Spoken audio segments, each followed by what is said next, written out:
You cleared customs and you did everything right. You'll still lose your first 90 minutes in Japan, standing in line with everyone else. The fix: 3 quick decisions and 3 tasks to skip. One of them starts before you land.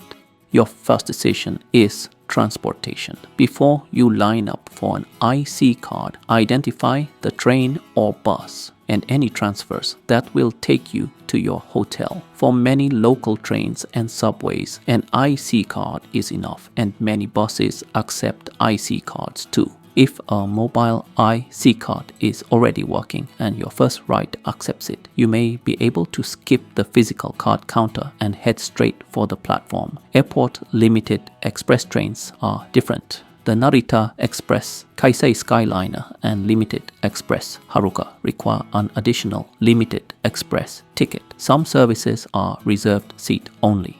An IC card may cover the basic fare on certain routes, but it cannot replace the Limited Express ticket. This is how travelers end up standing in 2 separate lines for one train ride. So decide the route first. If your first ride is local and your IC card is ready, head for the gates.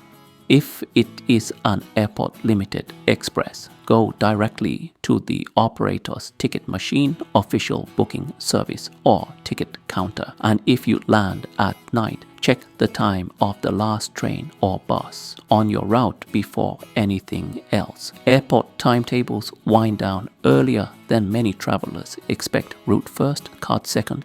Your second decision is luggage. And I learned this one the hard way in the United States. The carousel for my flight from Narita changed without warning, and I spent almost an hour checking screens before a staff member finally pointed me to the right one. 1 hour gone before I had even left the airport. That experience taught me that collecting your suitcase is only the first part of the luggage decision. You also need to know what happens to it next. So before you land, ask one question. Where does this suitcase need to be tonight? If you are going straight to your hotel, taking it with you may be the quickest option.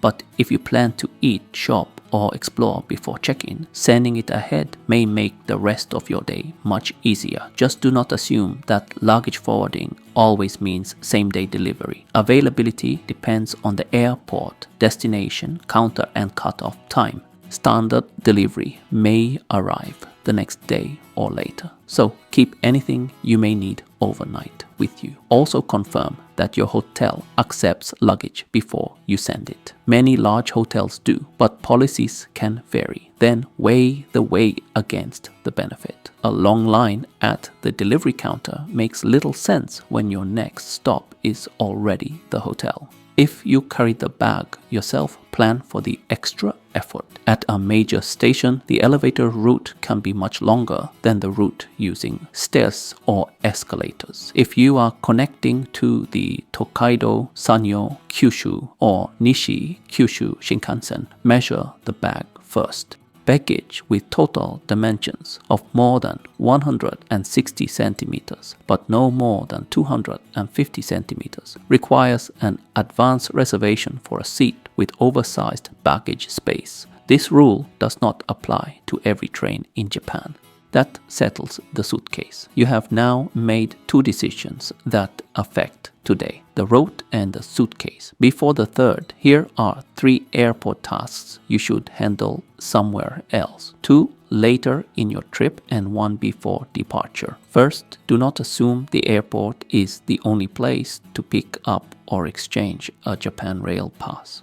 If you do not need it for your airport transfer or other JR travel that day, check the official locations and opening hours. Then choose one along your route. Different purchase methods are not handled at every counter or machine. Second, do not stand at an airport counter booking every train for your entire trip.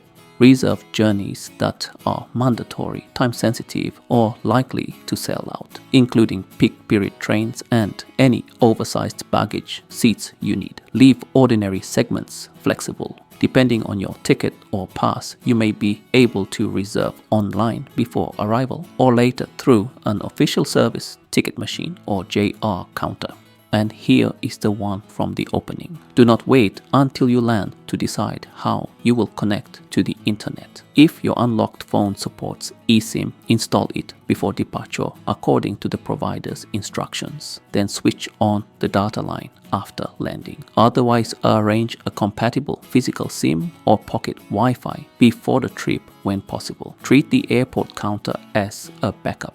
Now return to your third decision, cash. Japan is not cashless, but it is not completely cash only either. Major hotels, convenience stores, chain restaurants, and many larger businesses accept international credit cards.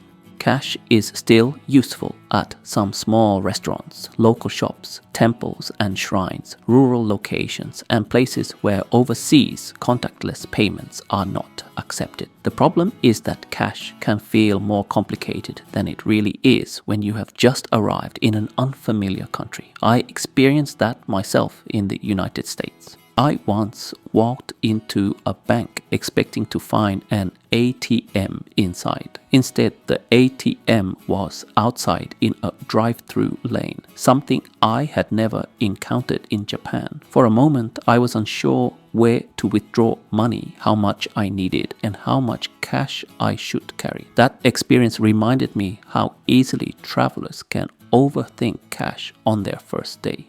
In Japan, you usually do not need to solve the entire cash question at the airport. 7 bank ATMs inside 7-Eleven stores accept many international cards, and many are available around the clock. In most cities, another ATM is rarely far away, so you do not need to exchange or withdraw a large amount simply because you have landed. For many travelers, a small withdrawal from an airport ATM is enough to get started. 10,000 yen may be a practical amount for the first day or two, depending on your plans. Use an ATM that accepts your card and check your bank's fees and exchange rate terms. An ATM is not always the cheapest option. Some machines may also offer to charge you in your home currency instead of yen. That rate is set at the time of the transaction and may be less favorable, so compare the options before you accept. The lesson is the same as with your route and luggage. Solve only what you need for today. Do not spend your first hour getting cash you may not use. That is the logic of your first 90 minutes in Japan. Choose your route, decide what happens to your luggage, and take only the cash you need for now. Before you join any line, ask 3 quick questions. Does this help me reach my hotel today? Is there a deadline tonight?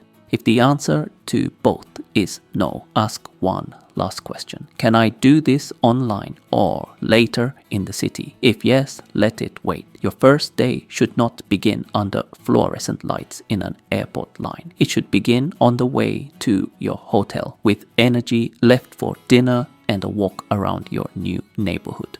How long did it take you to reach your first train in Japan? Tell me in the comments. Next, we will break down Japan's 2026 travel costs and policy changes. What is confirmed, what is only proposed, and what travelers will actually need to pay. Subscribe so you do not miss it. 日本からヒロがお届けしました。またお会いしましょう。